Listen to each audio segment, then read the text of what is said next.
साथियों, हमने पिछले अध्याय 5 में एकांतवास के बारे में जाना था।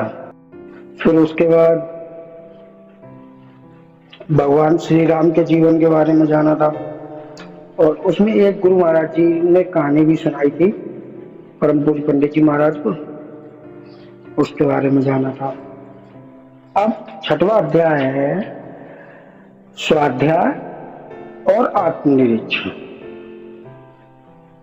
परम पूज्य चौधरी साहब जी ने लिखा है, तुम सामने मेरे हो कि ना हो, तुम सामने मेरे हो कि ना हो, ईमान सलामत आज भी है। जो दिल को मोहब्बत थी पहले, वह दिल को मोहब्बत आज भी है। वह तेरा करम, वह तेरी नजरे जान, ए नजर भूलेगा ना दिल। देखा था इनायत से तूने, वह तेरी इनायत आज भी है।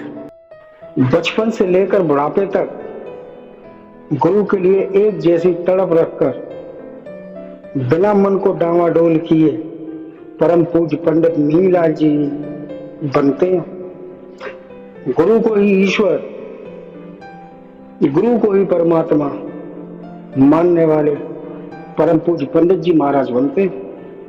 गुरु को ही ब्रह्म, गुरु को ही पार ब्रह्म और गुरु को ही अपार ब्रह्म मानने वाले परम पूज्य पंडित जी महाराज जैसे देवता बनते हैं।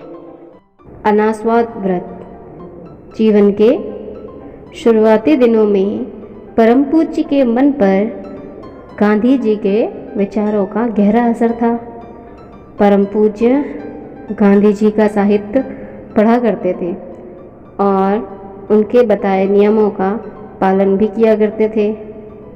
ऐसे ही एक लेख में गांधी जी ने लिखा था, अगर जिह्वा पर नियंत्रण कर लिया जाए तो मन पर भी नियंत्रण कर लिया जा सकता है।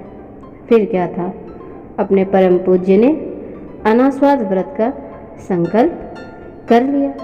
परम पूज्य ने अपने आप को ऐसा बना लिया था कि दाल या सब्जी में अगर नमक नहीं है तो वह ऐसे ही खा लिया करते थे, कभी नमक मांगते नहीं थे।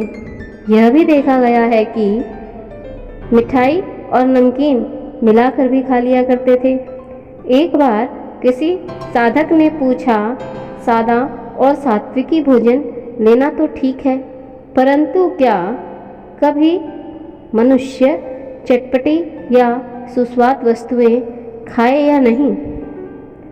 उन्होंने उत्तर दिया, सात्विकी भोजन वह है जो परमात्मा की याद में लिया जाता है और जिसका स्वाद मनुष्य नहीं लेता।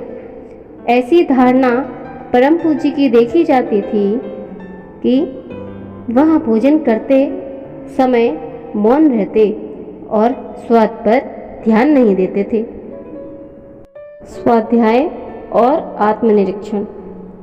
आजकल हम लोग देखते हैं थोड़ी सी धार्मिक पुस्तकें और किसी महापुरुष द्वारा रचित ग्रंथ का अध्ययन कर लिया तो लोग अपने को ज्ञानी समझने लगते हैं।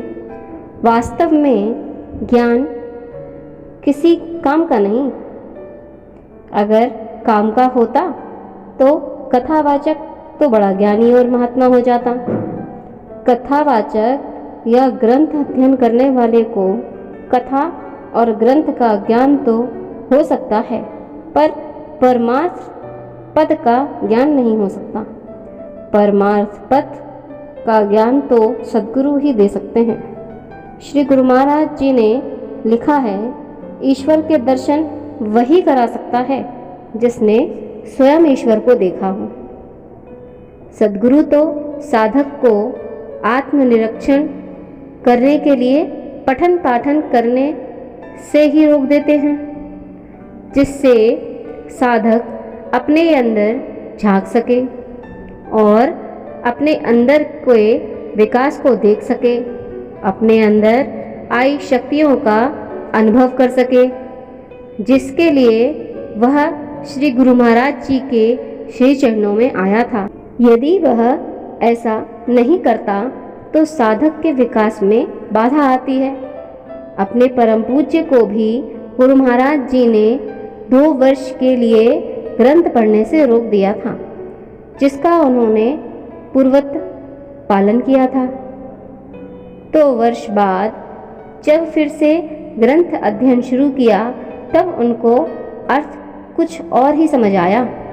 रामायण और गीता परम पूज्य पंडित जी को महाराज को अति प्रिय ग्रंथ थे। महात्मा गांधी की अनासक्ति योग पुस्तक में उनके विचारों को पढ़कर बहुत प्रभावित हुए और उनसे प्रभावित होकर अपने जीवन को तपोमय बनाने लगे। जब हम परमात्मा का ध्यान करते हैं, तब हमको अपने गुण दोष दिखाई देने लगते हैं।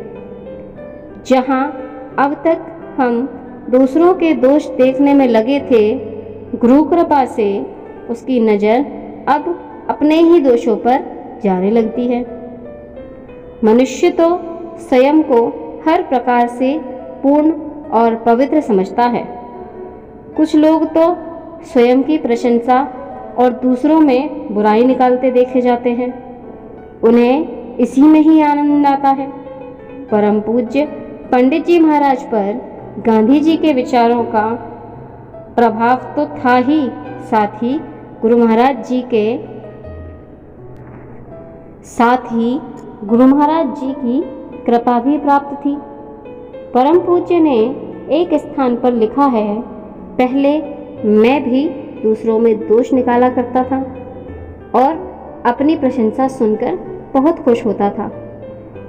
आत्मनिरीक्षण करने पर मुझे पता चला यह तो बहुत बड़ा रोग है जो मुझे भी पकड़े हुए था। एक बार मैंने गुरु महाराज से एक भाई के बारे में कुछ कहा, निंदा में, जो सच भी थी, पर गुरु महाराज जी ने उस बात पर ध्यान ही नहीं दिया। बस इतना ही कहा, हाँ ऐसा ही होगा, परंतु उनमें यह गुण विशिष्ट है। मैं चुप हो गया। फिर जब मन शांत हुआ तो पता चला कि मनुष्य को कभी किसी की निंदा नहीं करनी चाहिए। इस घटना का परम पूज्य के मन मस्तिष्क पर ऐसा असर हुआ कि उन्होंने स्वयं ही लिखा कि किसी की निंदा करना बहुत बड़ा दोष होता है। इसका त्याग हर साधक को करना चाहिए। यह पाप अधिकतर लोगों को पकड़े रहता है। भगवान की महान दया हो तब इससे छुटकारा मिल सकता है। महापुरुषों में ही यह गुण पाया जाता है कि वह किसी की बुराई पीठ पीछे नहीं करते। निंदा करना ऐसे समझो जैसे एक महाग्लानि मुक्त वस्तु का भक्षण करना। बल्कि यूँ कहना चाहिए कि निंदक उस पाप में साझी हो जाता है जिसकी वह निंदा कर रहा है। इसी तरह की और भी अपनी दुर्बलताओं को वे देखते गए और गुरु महाराज जी के आदर्श के अनुरूप अपने को ढालते गए।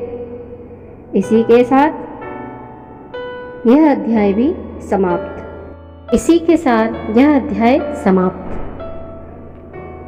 अगला अध्याय बेचैन दिल को आराम, जो अगले बृहस्पतिवार को अपलोड होगा।